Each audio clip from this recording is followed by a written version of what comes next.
We'll start off the water update before Hal takes over and tells you where we are on water. I want Chris to talk with us about the proposed ordinance that we're going to be bringing to you in the next few weeks.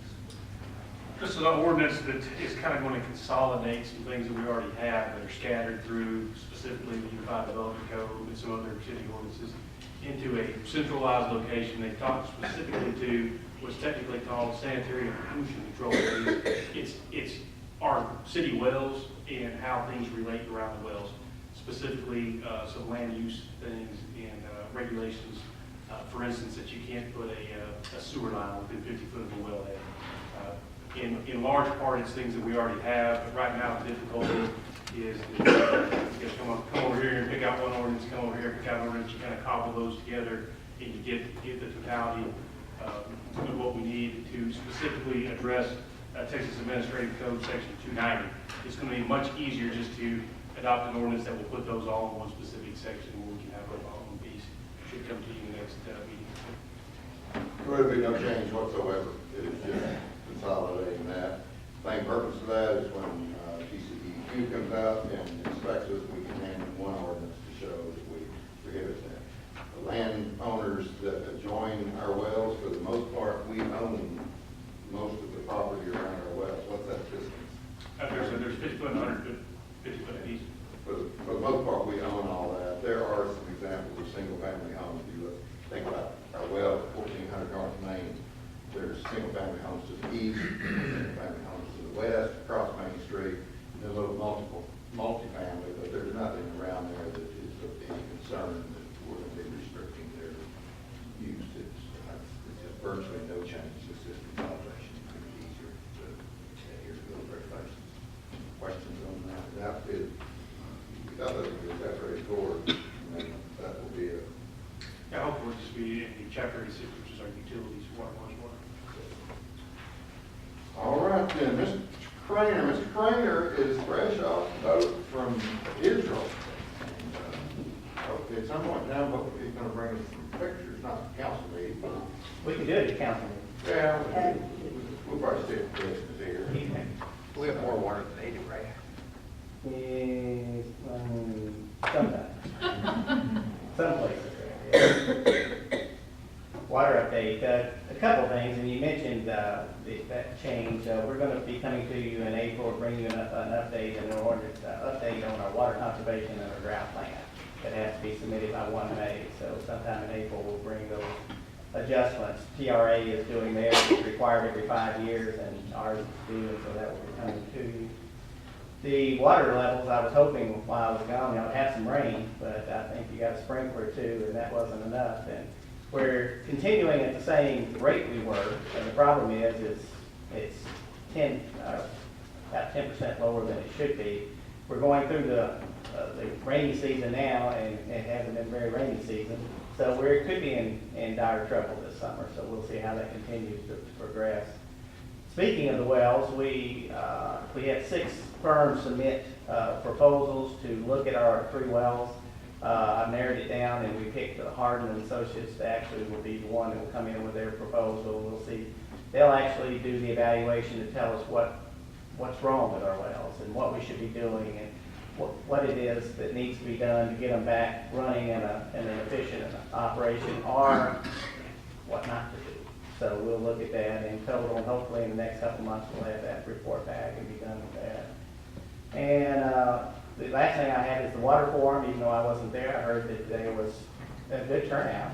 And so that went well, and Richard pulled that off and did a good job of setting that up, and I appreciate that. And I think that's all I have.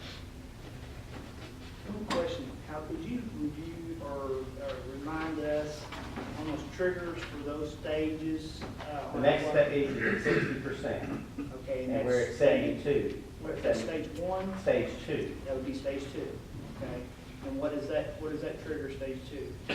Stage 2, The biggest piece is single day. single day, once a week watering. Once a week watering. And then you only have one other stage after that, Right. and that's not a good stage. Okay. And there's other things that triggers in that too, different way people, washing cars and things like that. Is that stage 2? Yes, there are several smaller items that will be discussed, and that'll be presented in this update as well. And what TRA has recommended a few changes, and most of the things that I reviewed in your plan you already had. But watering restrictions and things get more tight, and ultimately in stage 3, no permits, no water is allowed at all, and no permits for pools, and all those types of things start affecting businesses. Maybe it's a good thing we're closing the golf course this summer. Well, the problem with the That's golf all course reclaimed water was reclaimed. It's reclaimed, but it would not affect the reclaimed water in any place in the city? No, ma'am. No. With the reclaimed water, we're good to go. And that's the main reason, Mayor, and I think that the majority of commercial want that reclaimed water, so Sure. they won't lose thousands of dollars they've invested in landscaping. But we just have to have good signage so people won't, so they'll know we're using reclaimed water. Yes, ma'am, I agree. We need to make sure we're getting a million calls. Pardon? There's signage all over Texas. I know what they still have, yes, but outside and say it's not. Where we use it, it's pretty well timed, and the delivery of the reclaimed water to the apartment complex should come in June. May, June, right. That you So know, timing for that is really good, particularly, my colleague showed you a while ago, the planning that's going on at the Dominion. So that will be good. One other thing on that we need y'all to be thinking about, Chris and I discussed this the other day after our water forum. We probably need to revisit some of our own landscape requirements within our UDC. And this water situation is not going to go away. Hopefully it'll get much better. But we need to make sure we're not imposing on folks requirements that are just not good water conservation requirements. So we'll be looking at that, and y'all keep that in mind. Totally revisit that. In the Riverwalks, there's reclaimed water available. Most of our apartment communities, they want that heavily landscaped look, and that's fine, particularly those up to Beverly Parkway and Polarizer Quarter that will ultimately have the reclaimed water. But in our shopping centers and things like that, we need to look at that.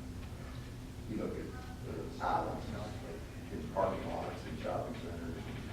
Most of them are irrigated, and it's nothing living there anyway, because the shopping cart park comes out of that.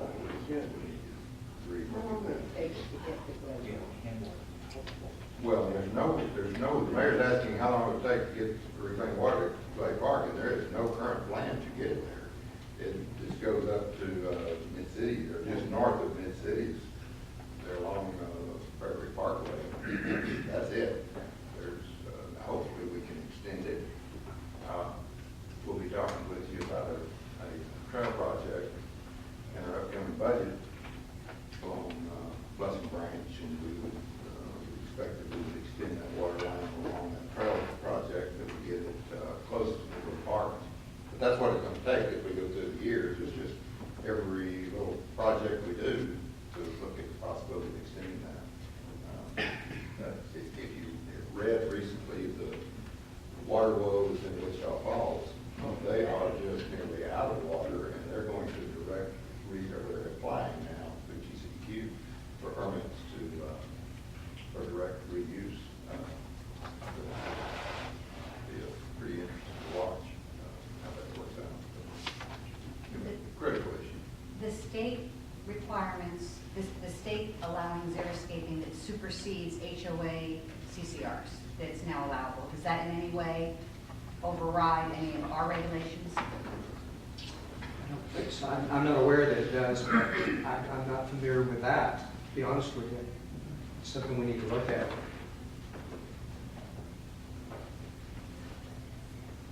Any other questions? I assume you will continue to do studies on the expansion of our reclaimed water line, both north and west and east. I assume we really won't go east because DFW already has their reclaimed water, but I assume we'll continue with some Yeah. planning efforts to go north and west. We've got I never can remember the acronym, the certificate of convenience. Necessity. Yeah, for the western side of the airport, and as they, our capital improvement plan, there's a 360 water crossing, we're not exactly sure whether we need or not, a long-term plan to take the city water over there. And we'll just have to determine who takes the reclaim. It goes up through the airport right now, but it doesn't come to the west side. Theirs doesn't come to the west side. Oh, okay. And we don't take it across 360. And we're not at a point now where it really is a concern, but whether that CCN applies for reclaimed water, who has the right to serve that responsibility. Airport wants us to serve the 360 adjoining properties on the west side with potable water, but we're not going to discuss with them. I would think Bear Creek Golf Course would love to have reclaimed water. Yeah, I mean, we have had brief conversations with them as it relates to the extension of Harwood Road, that it would be nice to, I can't explain it, but it would be nice from a service, the utility standpoint, to connect DFW's lines and our line to get the loop system circulation. And so we have had brief conversations on that.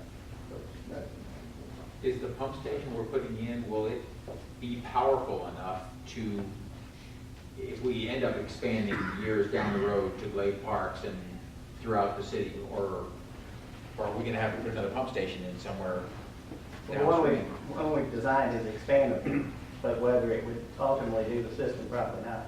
Yeah. But this one is designed to handle additional capability. I don't know how far. The design is expandable as Hal said, and is really designed to fully implement the 6-phase project that y'all have approved. But when you get over that greater distance, instead of building a larger line, what you tend to do is have additional storage capacity. And at that additional storage capacity, you could put in a booster pump. If you think about how our well system works, it's much the same way. So part of the problem with reclaimed water, it is so irrigation heavy that everybody is using it at the same time, and they're thus not using it at the same time. So additional storage capacity allows you during those off-peak hours to fill additional pieces. So that's how it would look most likely going forward, being expanded. All right. questions on that? On the capital projects update, just a couple of quick comments on that. You've seen the X Drive and Midway and Trojan have been repaved, and how, I guess the county agreed that you should allow that to cure for some period of time before you stop it. Strike it today. Oh, you stopped it today? Well, You didn't like it all that. I've been on this all day. So all of it? No, everything but Midway, I think. There may be pieces that have small pieces, but the long stretch will have been. Striping is coming, and I guess it's coming today, so that's good. And where are you on Cullum? Cullum, utilities are basically in, and we'll be wrapping up for Easter, and there'll be a break during that period of time to make sure that Creek Festival is taken care of, and then we'll start destroying the old road and building the new. By the way, we did have an inch and a third of rain going through the county. If it also for the drain. Yeah, We need a mini hurricane. Not a major, just a mini. Yeah, celebrate that inch, it's, maybe you can go back to it. Rain does some rain. All right, any questions on any other of our projects? I want to ask a question. Do you know where we are with the airport? No, I had a meeting with John Carroll that was scheduled for one day last week, and John was sick and canceled it, and it's now, I think it's next week, but that's. This stuff is going in. We'll fit on, the last time I heard, that we're not really having. And I've got a lot of questions on that. Confidence in it, but not. Hopefully that was going to be finished before the money through. But I was disappointed. Well, it won't be finished before 183 starts, but before 183 got forward to go. We've not heard. We'll see that. We're also, part of the purpose of meeting with John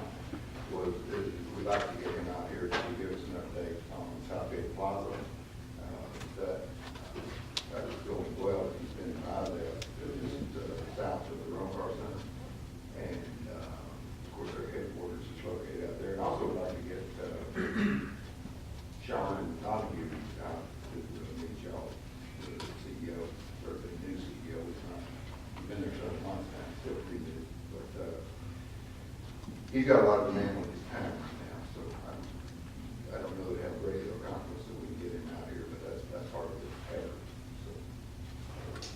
Okay then, let's, we can cover a little bit of our agenda maybe before Jennifer is ready, and I'm seeing Todd is ready.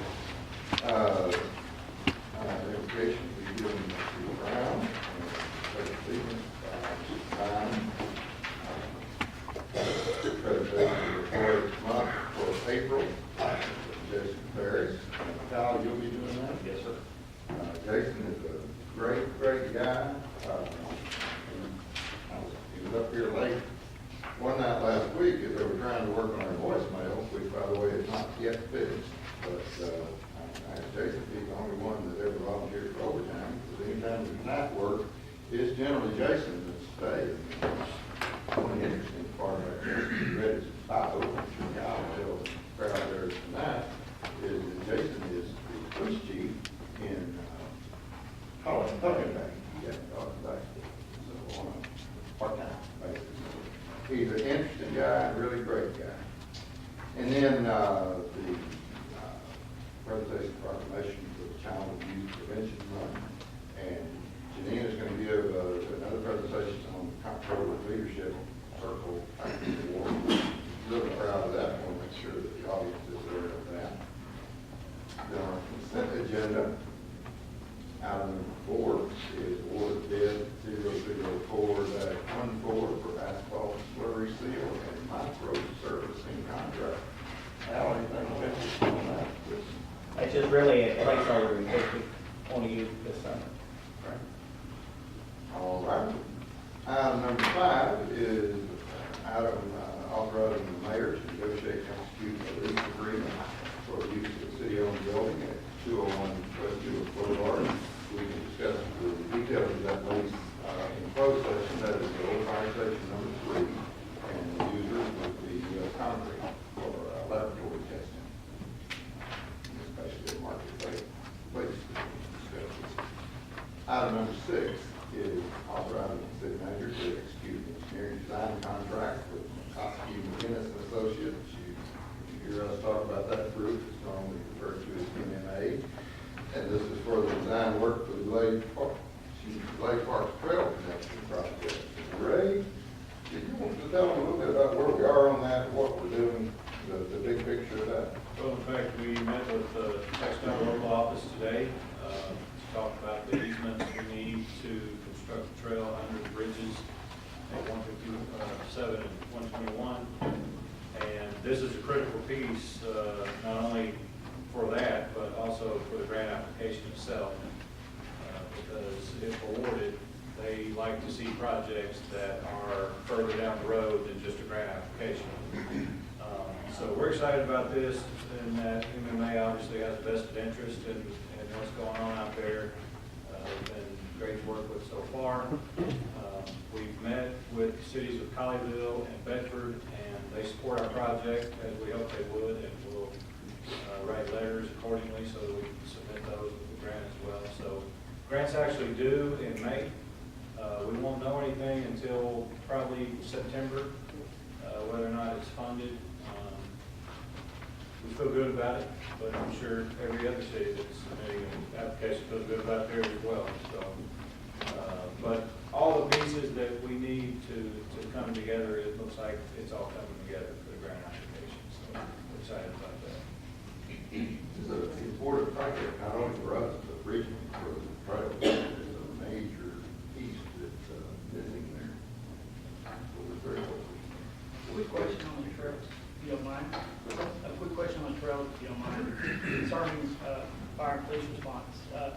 Chief Rhodes, Chief Brown, are we good to be able to respond if we had some sort of, somebody had a heart attack, or if we had a shooter or whatever? Are we good to be able to respond in those areas of whole? Because our trail system is massive, and I know there's some very interesting areas in our trail system. So I know y'all have addressed in your plan, but I'm just curious to hear y'all's input on that. We have, from a fire department standpoint, met and discussed to ensure we have accessibility, and also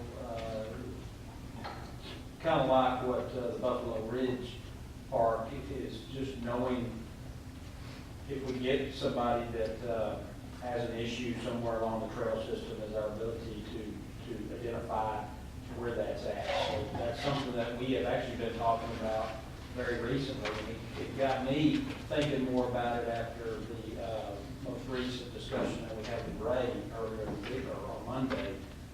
So I don't really have a concrete answer that we have it all figured out, but it's something that we are giving due diligence to right now. I was echo the same thing that Chief Rose said. Our issue is really location and how the public that use it know where they're at to call for help. You know, they can say, well, I'm on the trail, but then you might send us scurrying trying to find exactly where on the trail they are. So I think as we progress through that, we'll be able to come to a solution to that. I think we have the ability to get where we need to get. I think that's good to hear, because, Dallas had that issue a couple of years ago with, people getting shot and stabbed and all along the trail system. So I know you've addressed it, but I'm just curious to see what your thoughts were on that. Thank you. Thank you. Okay, any questions on the trail system? I think we'll stop right there. We covered item number 6. We got back up with item number 7 after dinner. Item belt was chosen one of Mr. Parker's favorite dishes for making star, and that is chicken and fry. But it's got to be warm. It cannot be hot. Same with those beans. If you've never tried that, you can probably try it. It's a healthy dish, very, very tasty.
Are you still recording?